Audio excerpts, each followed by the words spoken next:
Hello, everyone, and welcome to an episode of Take Two Plus. That's probably going to be one of the more complicated episodes. This is, of course, the Evangelion episode. That, of course, was Sean. My name is Chris, and just to put some stuff into context here, I was made kicking and screaming, made to watch Evangelion. Sean loves it. I am watching it for the first time, and so this review is kind of a tour de force, a surf and turf, and I did make I'm just Chris excited. I made Chris sit through the entire Rebuild saga. Now I didn't make him watch the original series plus the two end films. Well, I just wish done that.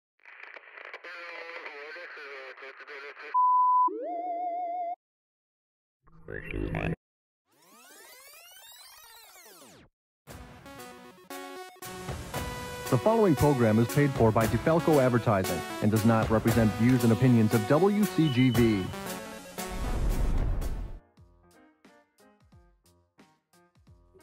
One of the greatest television series of all time. It was all right. It wasn't awful. For someone like me, I have to be careful because I do oftentimes complain that movies are not, I don't know, that movies don't take chances. That you can't accuse this series of not taking chances at any point whatsoever, basically. So where were you first introduced to Evangelion? And I watched it when I was like around 16. Like, that's when I first watched it. So I was around like Shinji's age when I first watched this series, right? I was a little bit older than he. That makes sense. But like, and that's why it's something like really spoke to me, because it's not a show that ever like talks down to its audience. I don't think, I mean, it's not a show for 12-year-olds for sure. No, you know what though it is though. That's entirely the point and the problem that I have with Evangelion is that it entirely is, and that goes to its depiction of women, and that the action it is 100%. Now I'll tell you, it deals with themes that are very significant, I think, and often not discussed in movies. I don't oftentimes see them, but like, yeah, they're really well, I think, thought out and take such vague concepts and to put it on screen would be difficult. There comes a time when that's just like, okay, cool. But like, I know my own self. If I was 15 years old, I would have loved it. I see it now as a 16-year-old. And I think that, it's just kind of immature for some of the mature ideas it has. And that's disappointing in effect. Sure, you can say that's incongruent with like one of the themes they're talking about, and I agree with you. Just for like the headline, overrated, Sean.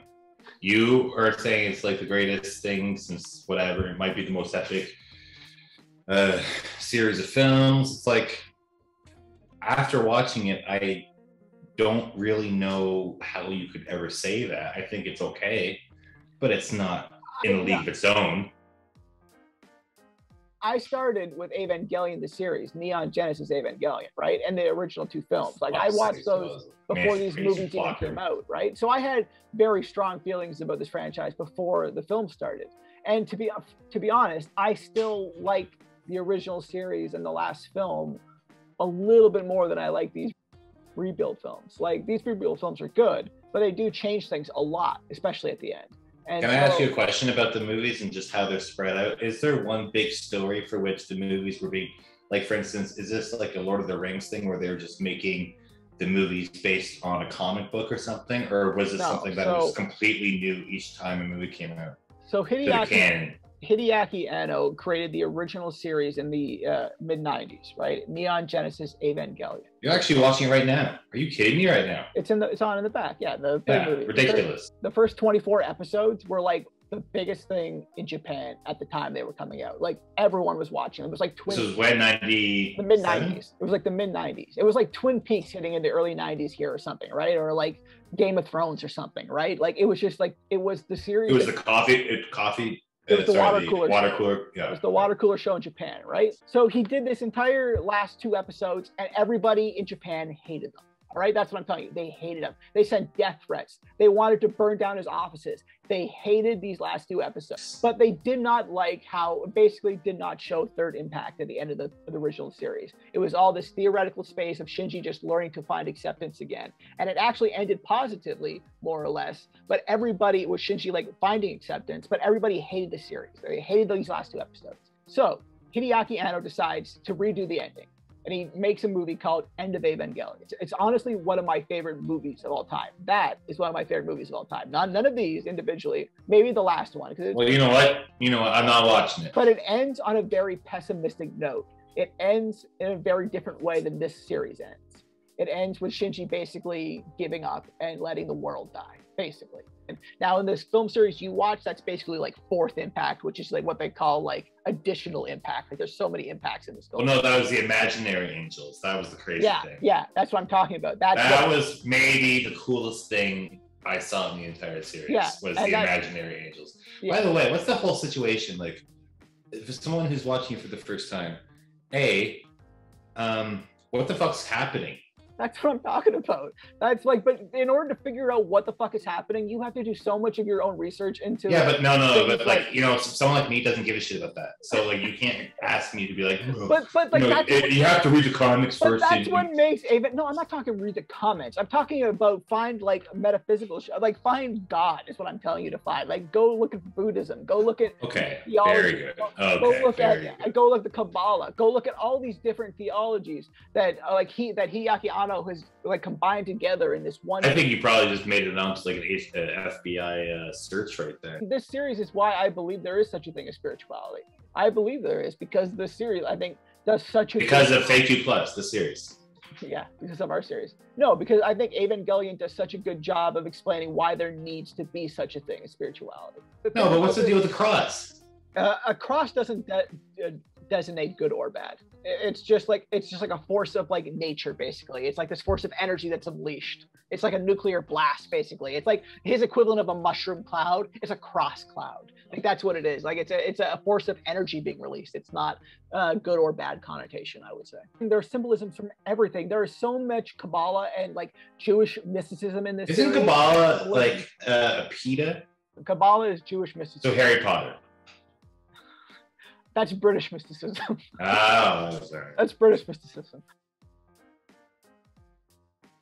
So how much was new versus how much was recycled in the movies? So here's like where we get off. So I left off and I told you that End of Evangelion happened and that people liked it, but it was a huge downer. So a few years later, like 10 years later, Hideaki Anno is an older man. He decides he wants to redo the entire trilogy. And this often, or the entire series, as a series of films. Now this often happens in Japan.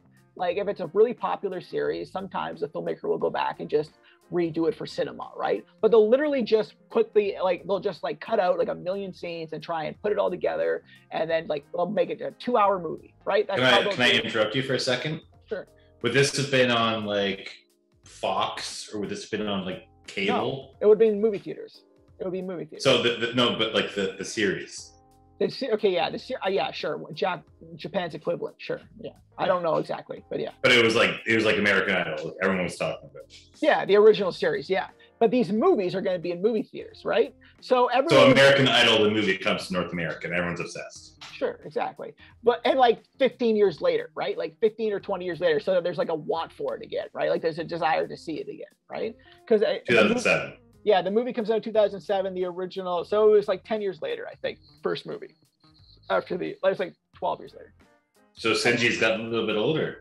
Yeah, but he hasn't, right? Because the first movie is just a repeat of the entire, like I was saying, like the first dozen or so episodes of the original series, right? And it's almost all the exact same, but with like much better animation and much bigger graphics in terms of the fight scenes and stuff, right? Like the cinematics are definitely upped a lot in the first film compared to the original series, all right? So then the second film comes along, and it's basically the same thing for most of the film up until the end, which is when Shinji all of a sudden initiates third impact at the end of the second film. He gets tricked into it. Yeah, more or less. Third impact doesn't happen until the end of the series in the original run, all right? So this is like happening in the midpoint of this of these film series, right? So that's going to change everything from that point forward. So that's why the original Japanese film was called Break. It was actually called like Evangelion Break in Japan. And like that's where like the end of the second film breaks from the original series, right? And so the third film is completely different. That 14-year time jump in the third film, the beginning of the third film, yeah, it never happens in the series, right? Well, that for me is kind of interesting, because it's like, so what? Like, here's the thing. It's like they have these life or death earth destruction moments seemingly just every day. And so what, for 14 years they just defended it every day successfully? And like I think the implication is more along the lines that like once Shinji like initiates third impact, like the everyday angel attacks don't happen like they were before. I don't think they were happening like for the 14 years, like because like every angel had more or less been defeated. Karu was the last angel. He was like, he says that before he gets his head blown off by the collar. Like he's not, there's no more angel attacks. Then it becomes let me take that. He's like Michael Jackson. Yeah, and then it becomes a chess game between Willet and Nerve, which is like Masato's organization, which is an offshoot of Nerve.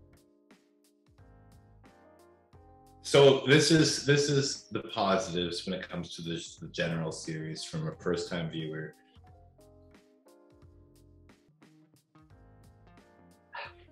The monsters are quite cool, and by monsters I don't mean the ones with the skulls. I mean the actual like geometric shapes and stuff. The angels? Well, and what are the angels? Well, the angels are like, they're metaphysical, they're supernatural beings. Like they're these like God. No, but there's like a systematic thing that's happening to Earth where they're just being invaded consistently. So it's like, is it a disease? Is it like a? No, they're trying to make contact with Lilith underneath Nerve headquarters, which is what Shinji gets shown at the end of the first film, and that's something that's like the only difference from the first film versus the series, because he doesn't get shown that till the end of the series. Basically, all the angels are trying to get there to make contact with this, because by doing so would initiate fourth impact, like the additional impact, which would then like restart the Earth, quite more or less. Yeah. And kill everyone. Yeah. Some people in the organization of Nerve want to initiate it, some people don't, and that's why they push and pull. And so how do they know all about the impacts? Like, how do they know that there are 4 of them? How do they know that? Well, they talk about it like in a throwaway lines about like the Dead Sea Scrolls and shit. Like they just found like scripts. I've seen the Dead Sea Scrolls, by the way. I have seen them too. Of course, it doesn't talk about any of this stuff, but like that's what they use as their like. No, they do. Yeah. Well, not even going to the ones I saw in Ottawa definitely were talking about evangelical shit. I actually have read the Dead Sea Scrolls. They do not talk. Oh, you've read? Did you read the ancient scrolls, Sean? Did you? I have. I have a book on them. Yeah. Oh, I know. Yeah. And do you know why? Because of this series. Because they talked about the Dead Sea Scrolls. I got interested in it. As a young man, I wanted to find out all of these things that they were talking about and try and find out more about these things. No, you're just horny and you just love to see all the half-naked chicks. The first movie, Sean, how would you sum up the first movie? What the first film tries to tell a story about is like Shinji and making a connection with a human being for the first time. And that connection is with Ayanami at the very end of the film. Now, the problem with that is that basically that's the whole repeat of the beat at the end of the second film, is he just tries to save Ayanami again at the end of the second film. And that's like another hang up that I have with these two films, is because it's basically a repeat of the end of the first film at the end of the second film. But like, I understand what they were trying to do with the first film, because like, here's this kid, he's never had a friend in his life, and his father has just disowned him to save the world. And so he has to try and find a connection and some reason to like try and to do his job, to do what he has to. Disowned him to save the world. Now, so who is then the father figure with like the Gendo? Lava face? Gendo? When he takes off, I guess his glasses are illuminating. Gendo is Shinji's father. Like, he's basically deserted him from this time. Like, his son was like 4 or 5 years old. Like, as soon as his wife died, basically, he just like left his son, I think, with like an aunt or something, and like just deserted him to go run Nerve and deal with all these angel threats, right? Can I say the one thing that I found quite truly interesting?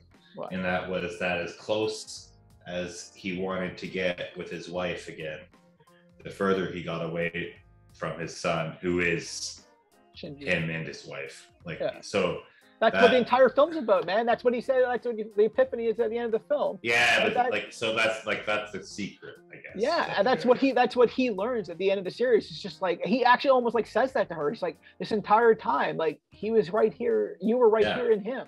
Like, exactly. And like in the very first film, which is kind of like, there's a good scene where they talk about the hedgehog dilemma, which is basically the entire thesis of the film. Get close without poking each other, without hurting each other. Like, that's the entire series of the idea of the entire series. And to me, that's like, it's like a Sonic ad for Sonic. No, to me, that's like one of the most important things about trying to, in our own lives, trying to figure that shit out. Like, that's.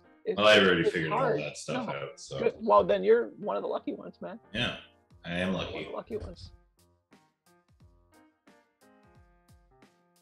So basically, at the end of the second film, he initiates third impact by trying to save Asuka, right? And at the very end, there's after the credits. After the credits, there's a stinger of Kaoru coming down in Evangelion Unit 6 and using the Spear of Longinus to stop third impact, to stop Shinji from like initiating third impact. And so basically, be careful about Sean, because you're using a lot of vocabulary that's not actual English. I'm basically telling you that Nerve stops third impact from happening, and they change Shinji up. So they basically imprisoned Shinji in suspended animation for 14 years. It's like Han Solo at the end of Empire Strikes Back, right? I wasn't sure if there was like a I forget what they call it in Star Wars. Carbonite.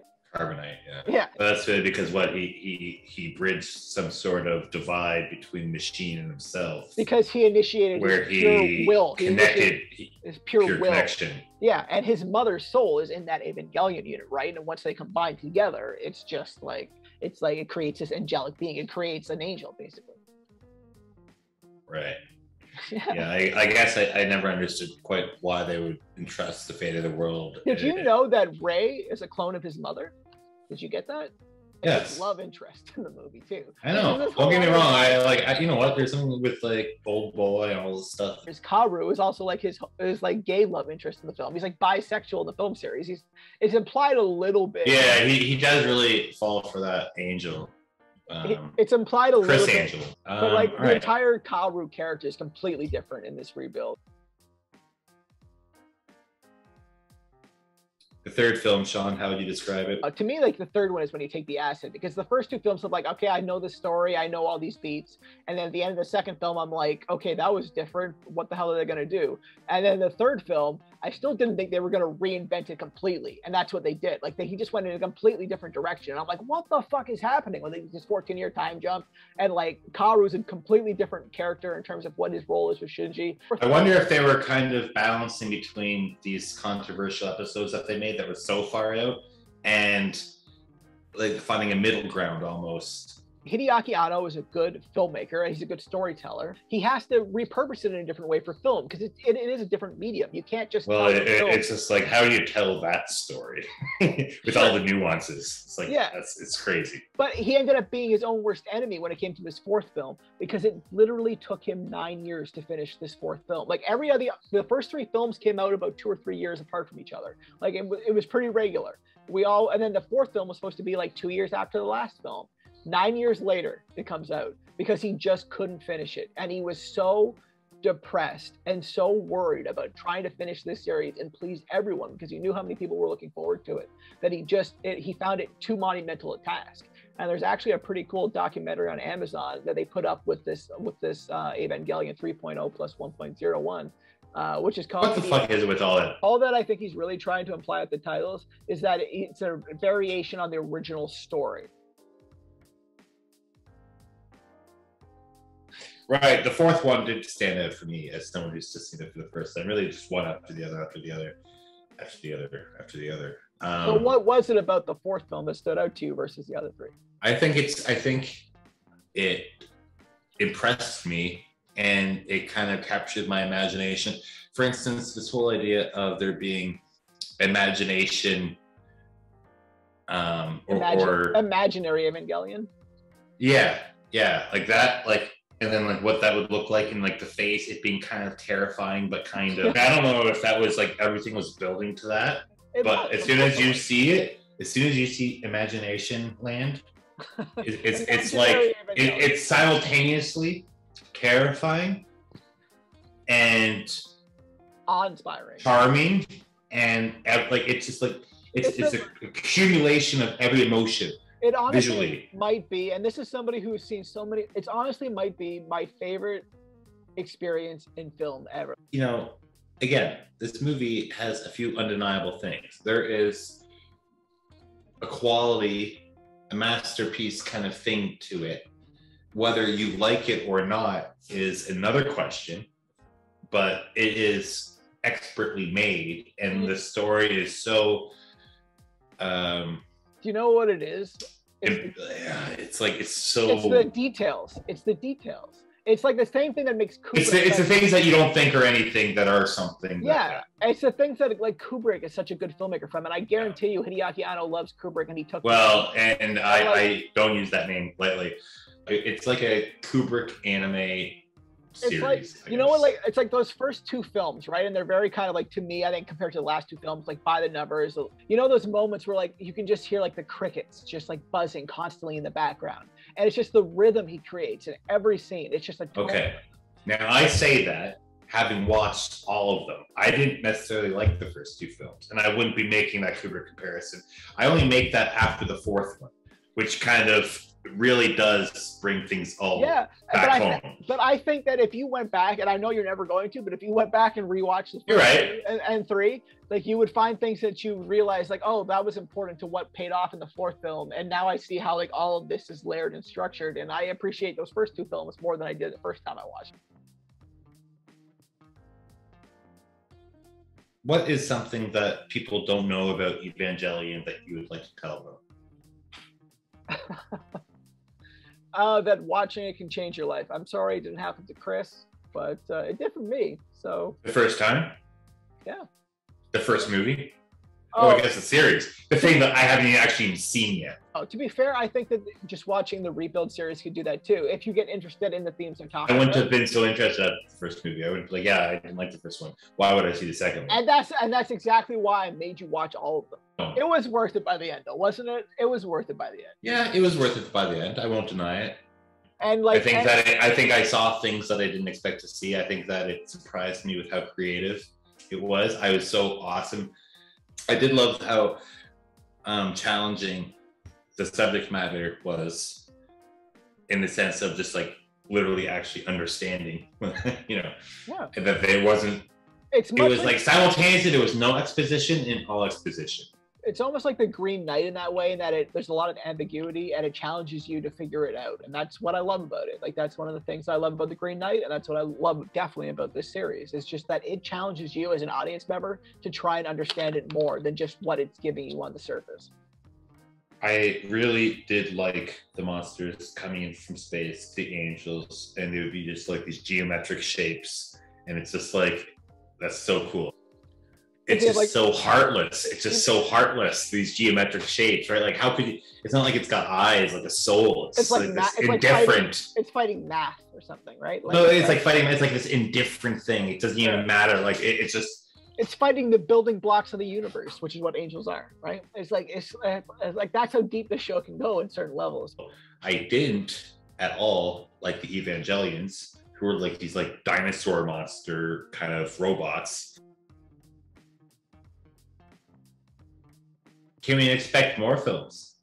I really don't think it is. Like, you see the end of that sequence and he's just like, goodbye Evangelion, goodbye Evangelion. Like, that's literally what the characters are saying as it's happening. I don't imagine he didn't have such a great time to have to want to do it again. It was torture. That's what you should go back to, that Amazon documentary, Hideaki Anno, it's called, like the making of the final Evangelion. You mean this one right here, Sean?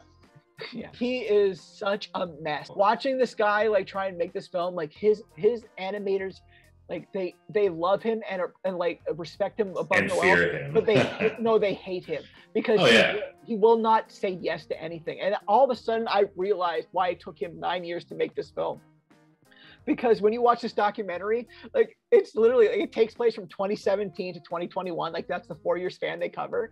And the first 2 years, he's literally just listening to all his animators, all of their ideas. And he's just like listening, quiet. And then like, no. He basically just needed to hear everything that he didn't want. I think he could figure out what he did want. And then the last 2 years, he literally takes over everything. He micromanages everything. And he just like is just living and breathing this thing 24 hours a day. And like, there's just pictures of him like sitting in the animator's chair and he's just like shoving bags of like potato chips down his mouth.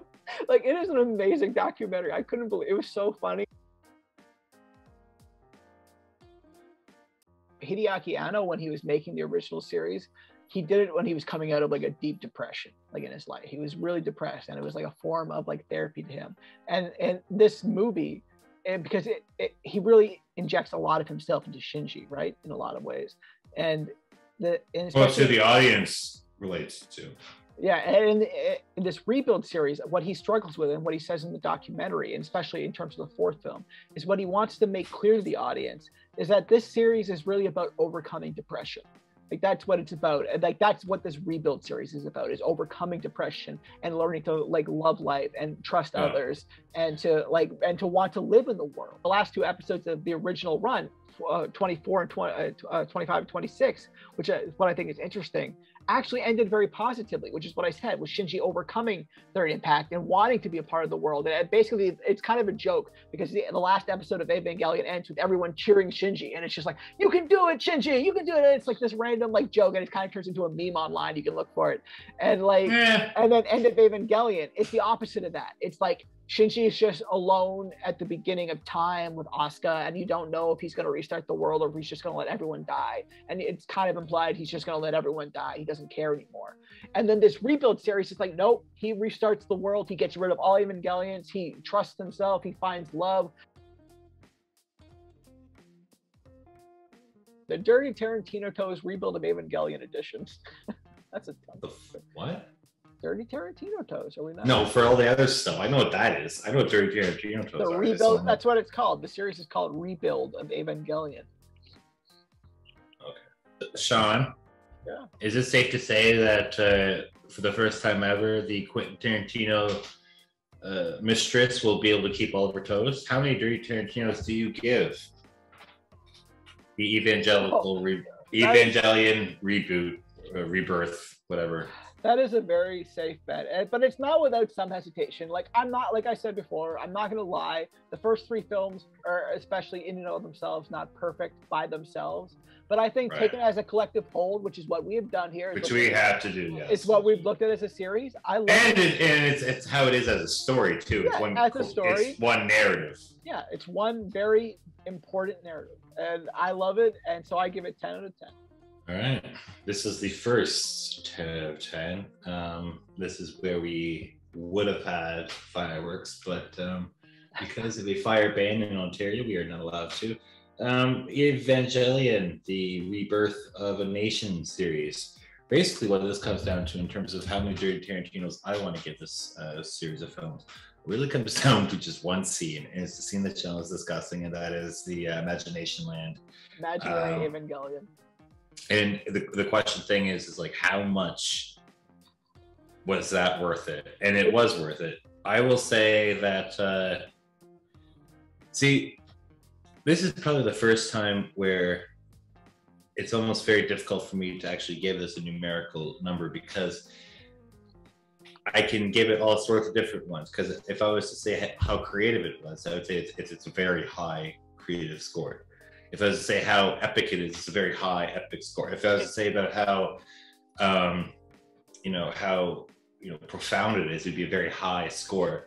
But in terms of just my enjoyment out of it, at the end of the day, I would say it's probably like, if I was to be honest with myself, probably a 7.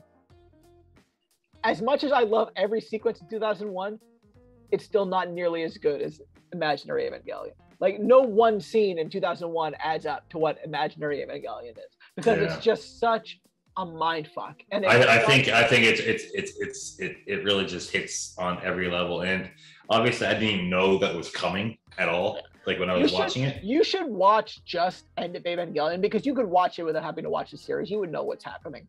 And you should see the original version of Final Impact, because I actually even like it more than what happens in 3.0 plus 1.01. Okay. You know what? If you're trying to get me into this friggin' rabbit I'm not. It's an hour. No, you know what? Evangelion's amazing. Okay? But that doesn't mean that you need to spend all your time watching it. You need to enjoy other things as well. All right, everyone. Well, thank you for watching. I can't wait for you to tune in next week.